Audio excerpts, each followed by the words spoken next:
There's smoke coming out of right there, number 3. So, this engine has over 250,000 miles on it. And it's dirty as heck. It's been sitting all summer. What started a year and a half ago was just this check engine light turned into does not want to start when I shut it down when it's warm. I didn't just throw money at this thing. I wanted to try and figure out exactly what was going on. First things first is when I would drive it, sometimes even in the morning, it smelled like fuel in the engine compartment. Well, you got the tube turb pipe fixed. For now. That would be that thing right there. This little right here, it's like a 40 some odd dollar part. I didn't even know what that thing was. Found fuel right there. That turns out being the fuel dampener. This is the fuel inlet to the fuel rail. Goes up to the fuel filter. I did replace the fuel filter. I threw money at that. And this. Hush. I'm not there yet. Okay. That's the other end of the fuel rail. Which is the regulator. Because that's not a regulator, that's a dampener. No, it's a dampener. It's what have you not been listening to what I'm telling these people? I'm studying. Okay, so, and I replaced the 2 seal rings on the other side because, you know, why not? Yeah. I'll throw a link. I didn't even know what that thing was until I saw the fuel on it. Anyways, I replaced that. The engine didn't smell anymore. It killed all the smell of fuel. I still had all my codes. P300, p1399, Honda code, still don't know what that means. P301, 302, 303, and 304. P300 ran a misfire. 1, 2, 3, and 4 misfire on those cylinders. So I got a good spark off of all of my plugs. The guy that was interrupting me took this off. Everything looked fine inside the distributor. I ohmed the plugs. Everything was good there. But after I replaced that, it started to run even worse. And so I took this off. This right here. That is, I gotta center this because it's the video is going to be stabilized. This is a vacuum hose that goes back here into the intake. I pulled this off and fuel came out of the hose, which meant I had to replace this. And it turns out this was the, what did he say? Fuel pressure regulator. Bolted to the block right there. So I went ahead and I threw 60 some odd bucks at that. And now with full fuel pressure in the fuel rail, it ran absolutely horrible. And it basically, I threw money at one more part because I was kind of like, I was at my wit's end. I still hadn't done a compression test. Someone said your upstream O2 sensor. Check that. Because that can actually cause something exactly like all this. So, I looked it up. I was expecting holes in the O2 sensor. And this is what I got. Let's see if I can get into some light. No, I can't. Anyways, yikes, that's really bad. Oh, there we go. There's no holes in this sensor, and it's not going to focus very well. There's some holes down there. This is a universal sensor, so someone had apparently went ahead and replaced this at some point. It was only 25 bucks, and Denso is apparently the OEM. So that didn't do anything. There was a lot of crud on the end of that thing too. So, but this all started a year and a half ago. So what I did is I finally did a compression test. 180, 180, 70, 70. I was like, son of a bitch. Okay. I don't really have much here. I don't have an actual compressor. I don't have a leak down tester, but what I do have is a 12-volt air compressor to fill my tires and a smoke machine. Alright, I got everything set up.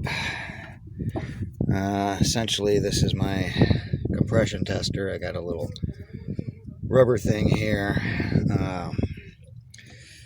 My generator to run the smoke machine, this is the home line.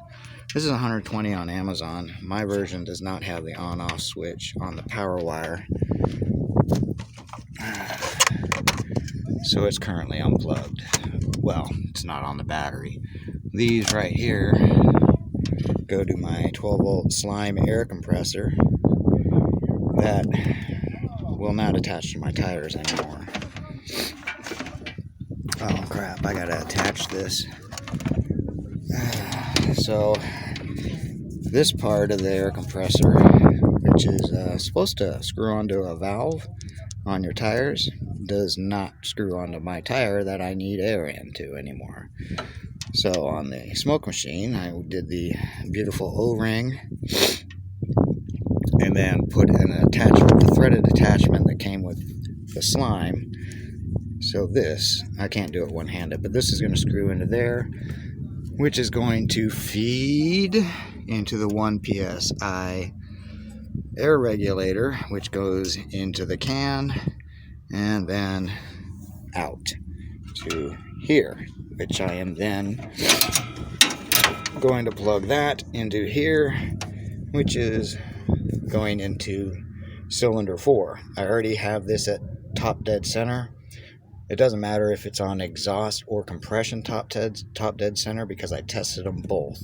Smoke is going to come out of here. Now, to prep this, that's the compression tester. I think I got that at AutoZone or O'Reilly's or whatever. This valve stem remover came with a smoke machine. Just took the valve stem out of the Schrader valve out of the end of this. Alright, I'll hook this up and we'll get started. Okay, this is going to be a little loud. We'll get the smoke machine going and start the compressor, the air thing, and wait for smoke to come out here.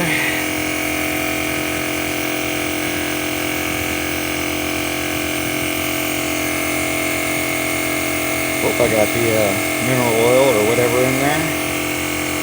There it comes. Might not be able to see it on camera. It is definitely smoking. So that then gets shoved into here. Just a squish fit. And we just wait. Right there.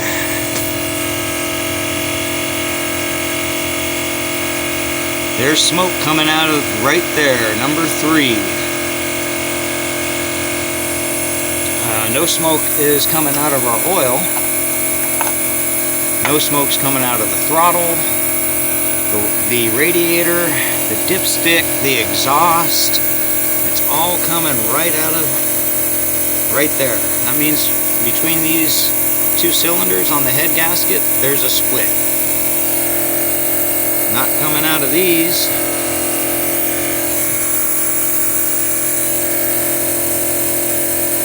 Yeah, I got a bad head gasket in there. I got a whole gasket set coming on the way. Work this week's going to be incredibly busy, so I don't know when I'm going to get around to pulling the head on this sucker. But that's the whole problem. There's the spark plugs. So what happened is originally, again, this started 1.5 years ago. It was just a light on the dash. So that's when the head gasket started to split between the 2 cylinders. And over time, this sat all summer, didn't run, but I did run it a lot prior to that.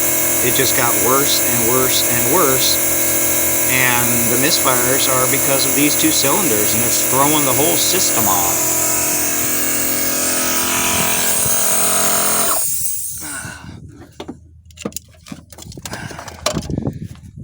So, yeah, this was just for a demonstration. I am on TDC on that. Again, I could go ahead and crank the engine by hand. You'll see smoke puff out of this, depending on which one I'm at. It's basically, I'll go another turn, get at the other TDC, same exact thing happens. So these are my 270 PSI cylinders. That's the issue. As for anybody that's trying to hunt down these P300 codes, compression test your engine. Granted, I only threw money at one part. I did find an issue with the fuel dampener there and the fuel regulator there. Those are parts I did have to replace. I only threw money at one part, I think. So, yeah. If you have these kind of things, you can still fix this stuff. You don't need all that fancy stuff.